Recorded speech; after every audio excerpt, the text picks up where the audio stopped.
here at 12 noon. I wanted to thank you so much for joining us here in this next webinar in our series that we're hosting here at McCarthy & Cox. My name is Megan McCarthy Collins. I'm one of the advisors here at the firm, and we're really excited to have you with us today and really for this topic. It's really important and personal to me, and personal as we're serving folks here in our community, specifically our women clients. So today our featured guest is Marie Sparks. She's a chartered retirement plan specialist from Putnam Investments. And we're here to hear the presentation about the financial playbook for women. The reality that we face, most women outlive men here in the United States. And over 80% of women will be the primary financial decision maker for their families by choice, either by death or failing health. It's survey after survey show us that many, if not most women, really feel ill prepared for this role. And 90% of widows say that they wish they'd been more involved in their finances while their spouses were alive with them. So we believe you'll find today's webinar to be very valuable, and we really want you to get the most out of it as you can. As questions arise, even throughout the presentation, at the bottom of your screen, there should be a chat box, a chat feature. Please feel free, send us your questions. We're going to set aside some time at the end today to talk through those and answer those that we can. Know that if we don't get to your question, we'll follow up with an answer for you, whether it's something we need to follow up on with a little bit more research, or we just don't have time. You will get an answer from us. We really appreciate your time. Also, remember, we record these webinars, and so early next week, we'll post the recording to our website, to our social media with our YouTube channel. You will also receive a link to the email you registered with today as a participant for that recording. We hope you find it helpful. And as you do, we encourage you, please share it with somebody who you think also would find it helpful, whether it's a family or friend or coworker.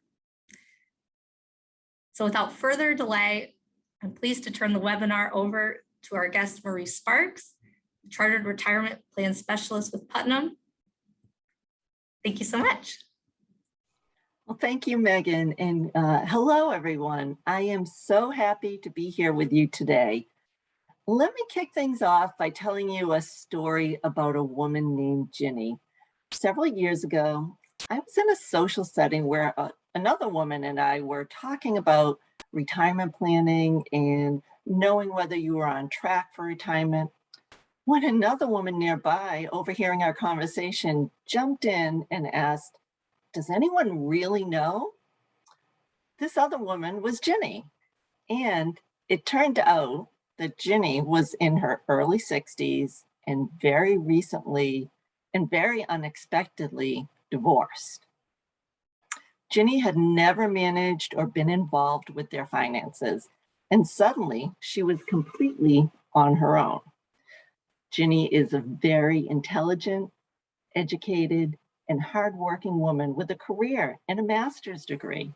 But at the time, several years ago, she had limited financial literacy, didn't really know what her goals were or where she stood in achieving them. The answer to Ginny's question, by the way, is yes. It is possible to know where you are, where you're at, and where you need to be for retirement. We are here today to help you avoid or eliminate financial anxiety that could or does keep you up at night. Our objective is to empower you, elevate your awareness of key considerations, and give you some strategies to get you on the right path toward achieving your financial goals.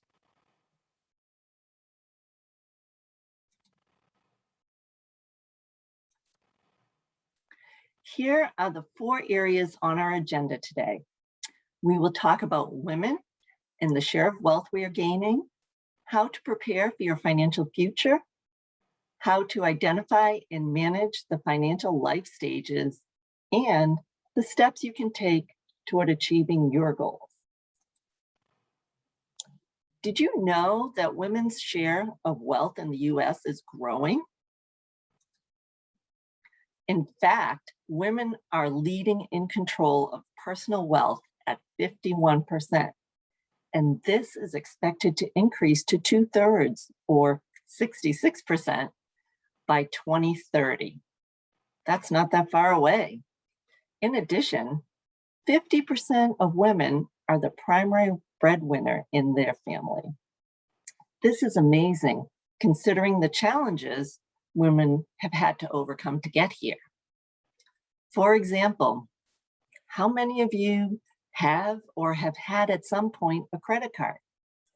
Did you know that it wasn't until 1974 that women could apply for a credit card on their own? 95% of families will have a woman as the primary financial decision maker. That may be you today or in the future. We'll talk more about this in a few minutes. Women have not been sitting idly by. We are majority owners in almost 13 million businesses in the US that generate close to $2 trillion in revenue. Given all that, women still have hurdles to overcome. In particular, these three challenges: the earnings gap, income disruption due to caregiving, and longevity. First, the earnings gap. In 1963, President Kennedy signed the Equal Pay for Women into law. We have made progress, but women on average are earning 82 cents to the dollar a man earns. Why is that important? Lower career earnings can mean lower retirement savings and income. Second, the impact of caregiving. Caregiving is another factor that can reduce income, and 66% of caregivers are women. Who has heard of the sandwich generation? Women are more likely to take on caregiving roles for children and elderly parents, which typically results in reduced hours of work or leaving the workforce altogether. The pandemic has only further contributed to this factor. Women have been hit particularly hard by the economic downturn from the pandemic. In fact, there was only a 55.8% labor force participation rate for women as of February 2021. This is the lowest number since 1988, per the Federal Reserve Bank of St. Louis. Third, longevity in itself is wonderful, and women live longer. A woman turning 65 years old today can expect to live to age 85.4 years on average, compared with 82.8 for men. Because women live longer, they need to prepare for more years in retirement, additional healthcare costs, and the likelihood of being solely responsible for household expenses. Combine the loss of income for many women due to the pandemic with the challenges facing women prior to the COVID crisis, and the impact could mean long-lasting damage to savings in retirement. Women who have suffered economically will need more time to recover financially. The best thing you can do is to prepare. Knowledge is powerful. Understanding what your expenses are today and estimating what they will be in retirement is a very important part of the process. Sharing your vision and financial goals with your advisor can enable them to assess what your needs are in terms of savings and income. Keep in mind that before retirement, we have income from work to cash flow most of our monthly expenses. In retirement, we need a strategy to provide a cash flow. Now, here's an example of an effective strategy you might consider: the bucket approach. You may have heard of this before, and there are several variations to this strategy. The bucket strategy is especially beneficial when you are in retirement and need to generate income. The first bucket on your left is to cover your expenses in the short term. For example, over the next 12 months to 2 years or so. Investments in this bucket are completely liquid, primarily cash, so you have access to it. The middle bucket is used to replenish the first bucket on the left. The investments in this bucket typically generate some income with consistency and minimal potential volatility. The third bucket on the right is the bucket designated for longer-term investments aligned with your investment objectives. It is your long-term growth driver, the workhorse, so to speak. The strategy here is that if the market is down, you don't need to take money from the investments in bucket 3 at a time that could hurt your overall income and wealth. When market conditions are right, bucket 3 can move excess into the middle bucket. This is an example of a strategy that can be customized specifically to your investments, your other secure or guaranteed retirement income, your time frame, and your goals.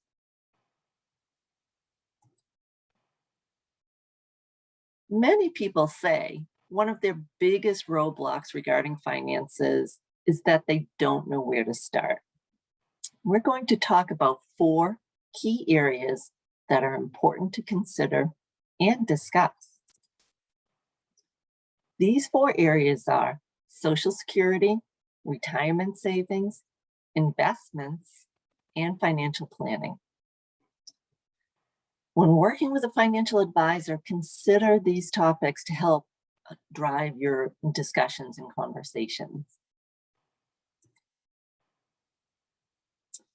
Social Security. Back in the day, retirees typically had a pension income and Social Security to provide them with retirement income. But that is not often the case today. Most people won't have a pension income to supplement their income needs. And Social Security is unlikely to cover all your needs. In fact, on average, Social Security only replaces about 40% of your pre-retirement income. Remember, when we talked about equal pay and women earning less on the dollar, well, here's another area we see the impact. Your Social Security benefit, which is based on your past wages and work history. The caregiver role also has an effect here for many women. Social Security is an important part of your financial plan, and you should evaluate your different options and what the optimal choice is on when to start taking your Social Security income for your situation. Next, we are going to talk about retirement savings. Now, everyone, take a minute and either write down or type in the chat how much money you think you will need for retirement. I will show you some amounts on the next slide.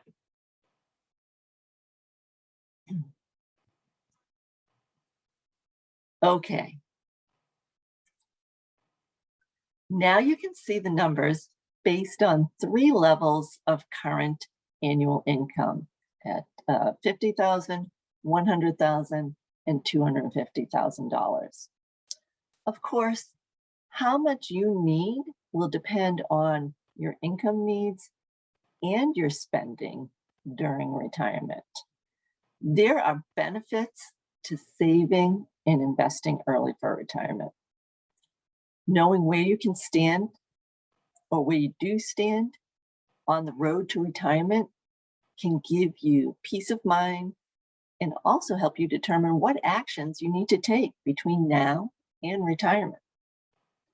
For us women, we need to make sure that retirement planning considers a longer lifespan and an increase in healthcare costs. Your advisor can help you determine if you are on track to meet your retirement income needs or what steps you can take if there is a gap. Let's move on to investments. When we talk about investing, there is one phrase that really sums it up: time in the market. This important criteria, time in the market, rather than market timing, means there is a significant advantage to stay invested over time and the long term. People who try to time the market, whether intentionally, or they jump in and out of their investments in the market because they get scared, perhaps by the dramatic headlines on the news, they'll likely end up achieving less. Take a look at the graph on the right-hand side. Let's say each horizontal bar is an individual investor. All three investors began investing at the same time with $10,000.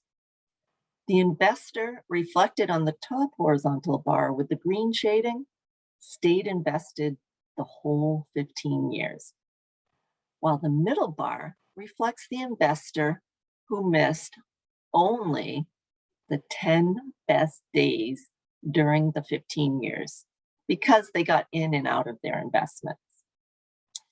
This behavior cut their returns by more than half, just missing the 10 best days during 15 years. And the last investor, depicted on the bottom horizontal bar, missed the 20 best days over 15 years. And they did not even have a 1% return. The value of partnering with your advisor is that they will work with you to determine what amount of risk you are comfortable with and can also give you an idea of what that would look like in a volatile market.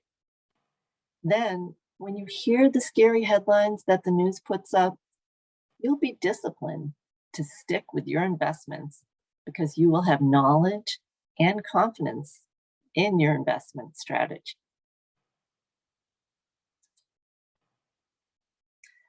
All right, financial planning. What thoughts come to mind when you hear those words?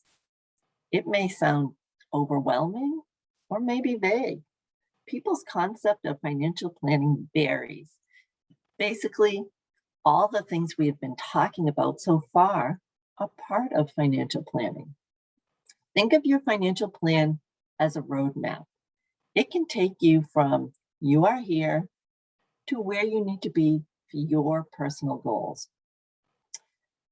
Here are 5 areas on the right-hand side of the page that could take money out of your pocket that you might be able to minimize by having a plan.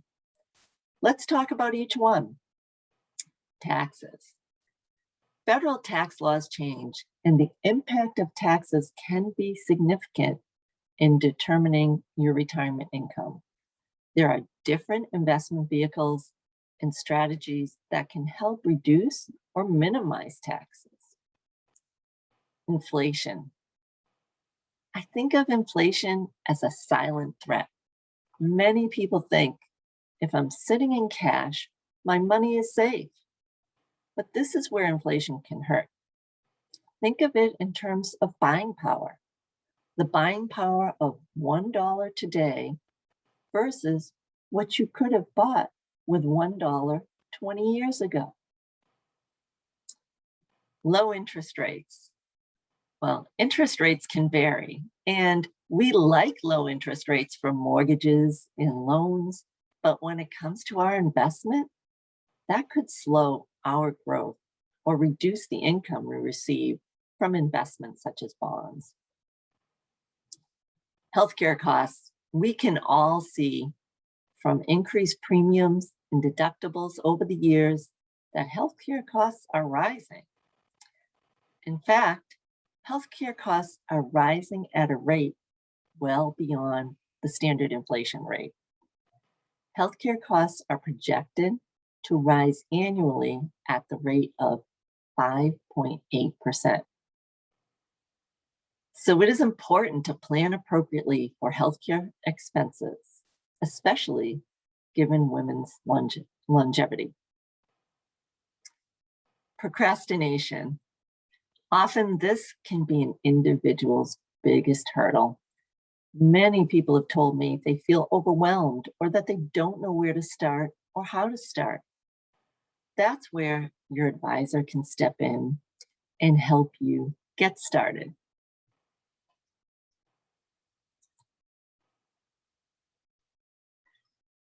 Is there a particular financial life stage that you think of? Today, we are going to break things into 3 financial life stages. Building your financial literacy, accumulating wealth, and distributing wealth are these 3 financial life stages. Growing financial literacy. This stage is ideal if it happens at a younger age and sets individuals up for great habits over the years. But some aspects of it can really happen at any age. It may even overlap one of the other stages. Some things to consider here are creating or reviewing your budget, building an emergency fund, evaluating retirement saving options, student loan and other debt repayment, determining your insurance needs. The to-do list on the right-hand side provides details on all of these actions.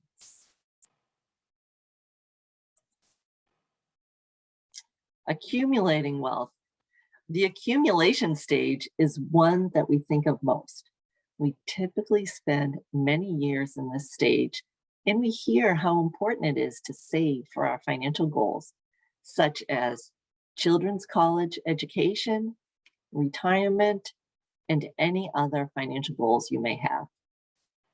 While we are often focused on making contributions to our savings, it's important to also think about things such as optimizing those savings and investments for tax benefits, as well as other needs, particular to your future expectations and situation. Note the items on the to-do checklist for consideration here.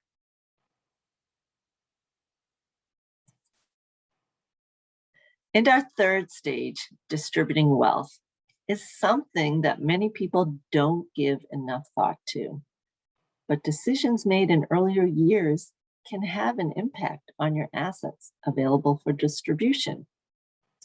Some of the things we talked about earlier are actions you would take as you approach or are in this life stage, such as evaluating the optimal time for you to take Social Security.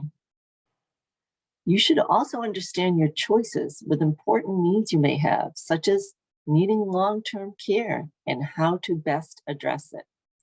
For example, with long-term care, whether it would be funded with long-term care insurance or maybe a self-funding strategy.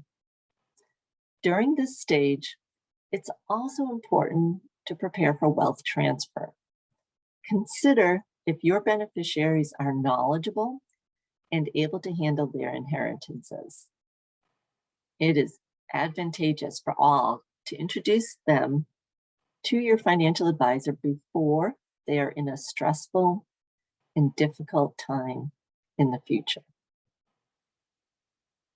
Charitable gifting is another area well worth discussing, as there are different approaches and strategies to gifting, and some may give you tax advantages or be a better fit than others for you and your objectives. I think we all know that life doesn't always go as planned. If we had a crystal ball and knew the future, we probably wouldn't be sitting here. While we may not have a crystal ball, we certainly can take steps to plan and prepare for the unexpected. Having important documents in place and communicating your plan and wishes with your family and other important people can make a big difference. Here's another helpful to-do checklist on the right-hand side of the page that you'll want to make sure you keep handy.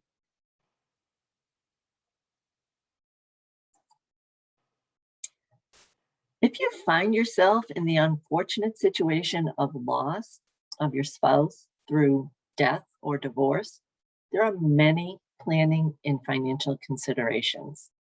You will want to update your important documents. Your advisor can help support you in areas of income planning, asset protection, and tax considerations, such as the items on this checklist here.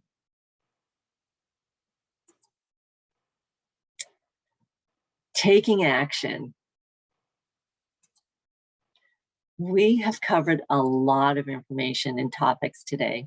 We talked about hurdles women face and the need to be aware of, also how to prepare for your financial future and the different financial life stages. If you are wondering where to start, here are some actions you can take right away. First, give some serious thought to your goals. Put them in writing. Review the topics in this financial guide and those goals with your advisor. Share the information you learned today with other women, such as friends, family members, and coworkers. In case you are wondering, Ginny took action. What she found out is that she was worrying for nothing. Once she identified her goals and learned more about the important topics we discussed here today, Ginny learned that she would not have to work forever, as she thought, but in fact, she could have retired right then and there. However, she also realized that she enjoyed working with children as an educator and would continue on, not because she needed to, but because she wanted to. That was 10 years ago. Ginny just officially retired in July. Thank you so much for your time today. I know everyone is busy, and I'm glad that you made a commitment for your financial future by joining us today.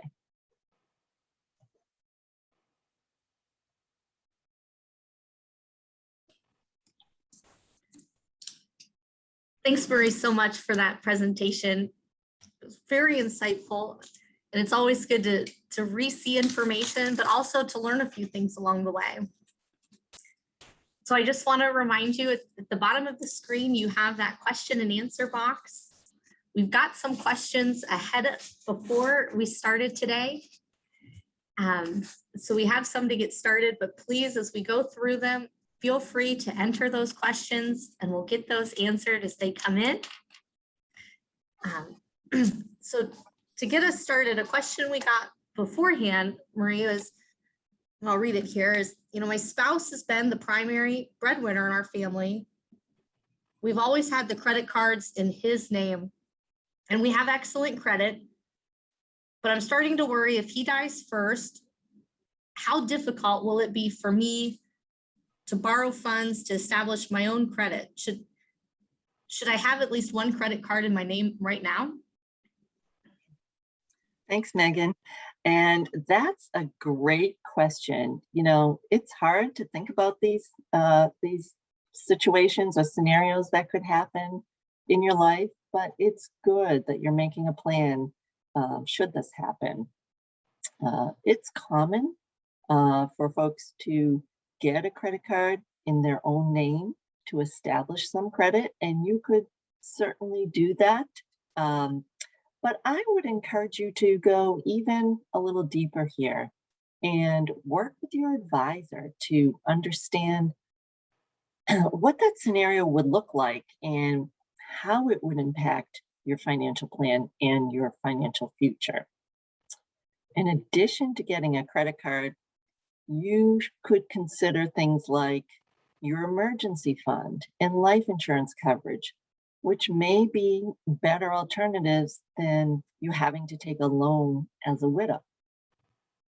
So again, I would suggest strongly have this conversation with your advisor and, stress test your plan and see what that scenario would actually look like.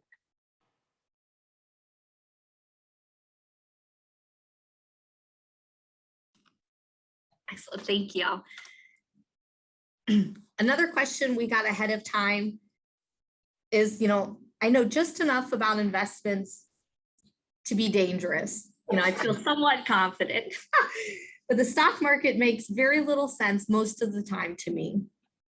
I know I need to save, but where do I know? How do I start? Where can I begin? Because I know it's really important. Well, thanks, Megan. And in terms of saving for retirement in this case? Yeah, that's what I understand the question to be. How do I make sure I know what I'm doing enough, and where do I start? Okay, great. Well, I would say you are not alone. Many people feel this way about the stock market and investing. In fact, this is one of the reasons I got into this business myself. I wanted to understand better. Now, you don't have to go and become a financial advisor or get into this business, but it is important to understand the basics of investing and also to partner with your advisor.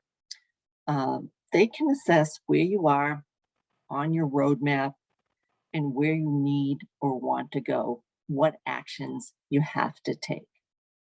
I do strongly recommend that you do find some education, and your advisor can get you started on that in terms of just making you feel comfortable and knowledgeable enough about the parts of your plan, your investment strategy, so that you have confidence. And that's, the advisors here are certified financial planners.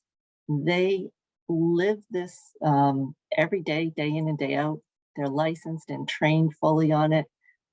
So they're a great place to start, and they can really help educate you to the level that you want.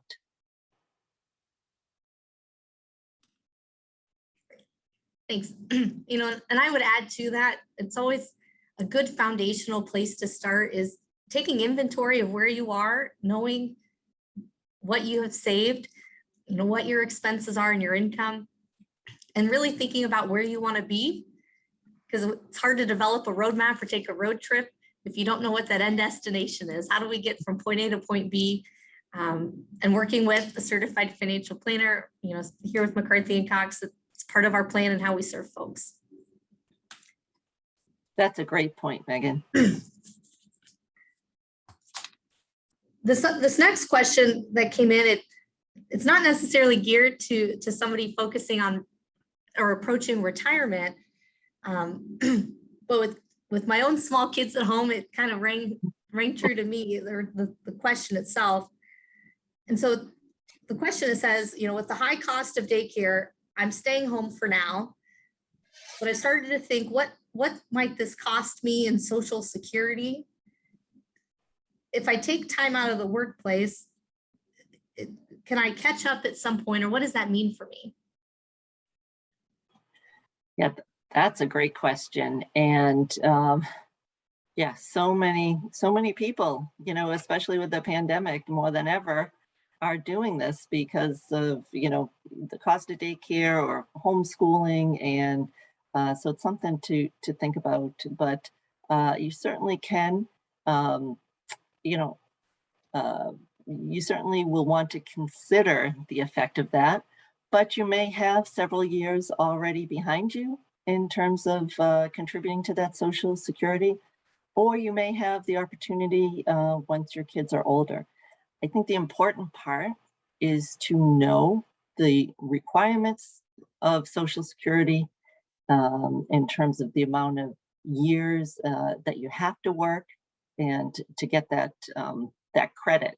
So that would be something, again, that's part of your plan, and knowing, if it's not now, maybe at some point in the future, or maybe it's the plan of leveraging, if you have a spouse, leveraging your spouse's earnings, as your Social Security benefit. But that is all different components to Social Security, and you definitely want to think about it. So that's great you're asking the question, and you will be able to talk with your advisor about the different elements there, and maybe even put a few scenarios into your plan to see what that looks like and how it might change things. Excellent. It's just one of those things that, as women and the caregivers, other things to consider that not everybody does as a part of our financial decisions. So knowing is the key powerful piece, and then making the best choice for you and your family. It's just one of the components. Absolutely. The next question we have is kind of sounds more like an estate planning type question, but I've been thinking of giving my house to my kids, but I'll still live here. I'll pay the bills, but I know that they'll at least inherit the house if my health fails. Is this a good idea, or could there be a better way to protect the house from a nursing home? Well, I will tell you, first of all, it's great that you are thinking about, wealth distribution and transferring, I guess, wealth transfer, and protecting your assets in terms of the nursing home situation. It's a little bit hard to give you a specific answer, not knowing your full situation. There are different methods to gift houses and other assets to your children. The right method will depend on your objectives along with your particular situation. For example, you mentioned children versus one single child. And, would those children, all of them, actually live in the house? Probably not. Would or could this cause hard feelings or conflict between them? Would a trust be best suited here? And if so, then which type of trust? And of course, there's always tax implications that need to be considered. So it's a very important topic that you're thinking about, and it really is in your best interest to discuss these types of questions with not only your financial advisor, but your team, your other advisors as well, such as an attorney and a tax professional too. Absolutely. Thank you. A couple more questions have come in. Want to make sure we get to those. The next one says, I'm a widow, and I've been told I should put my children on my checking account in case they need to pay my bills. If my health fails, they'll be on my checking account. But I'm concerned about my son's marriage, and he has some credit issues. Are there any risks to doing this that you can help me point out? Yeah, Megan, thanks for sharing this one. And I'm so sorry for your loss, whoever sent in the question. There's so many things that you need to consider, in this situation, kind of, being on your own. And this, checking, adding your adult child to your checking account sounds like it could be an easy solution should something happen to you. Maybe it's something you unexpectedly or suddenly become incapacitated in some way. But you are smart to be cautious because this may not be the best way for you, given your concerns about your son's marriage and credit issues. First, I would strongly recommend to kind of reduce your risk, having the appropriate documents in place, such as the power of attorney and the others that you have on that checklist that we shared during the presentation. For example, the power of attorney, should something happen and you can't pay your own bills, the power of attorney will be able to do that for you. And that's a different, that's less risky than if you are sharing a checking account with another person. In addition, you could consider, maybe there's another relative that you feel more trustworthy, even for the power of attorney, or if you really feel strongly about the checking account, maybe you set up a separate small checking account with just a certain amount of money in it, small amount of money that, could maybe address some of those urgent needs or bills while the power of attorney starts, going into effect in all the different banks and so forth. But this is something that you definitely are right to think that there's some risks involved there. And there are alternatives, like I say, by, sort of having the appropriate legal documents in place that can address all of these type of issues. Absolutely. One final question here, unless others want to send those in. Again, we really appreciate your time here this afternoon. This question reads, my spouse works at Honda, that's a major employer out in our neck of the woods, and he's looking to retire in November. He has the option to take a lump sum for his pension, and I'm not really sure. The traditional or monthly fixed pension seems safer. Are there advantages or concerns that I should think about with this decision to take the lump sum or regular payments? This is a great question, Megan. Thanks for sharing this one because, for folks that actually do have a pension, and first of all, I think that's awesome that you folks have this as part of your retirement plan. The question, which people really, it can really cause some financial stress or distress is, making this decision. Do I take a lump sum? Do I, take the payments? And then even with those payments, there's choices. Do I take a larger amount for the course of my life, or do I have the provision for my spouse, should I pass, that the pension payout continues? So many decisions. The great news is that your advisors here have resources where they can run some scenarios and do some analysis for you to help you figure out which alternative might be optimal for you. Not just the math of it, but maybe some other, in conversation, other, concerns you might have, or family situations.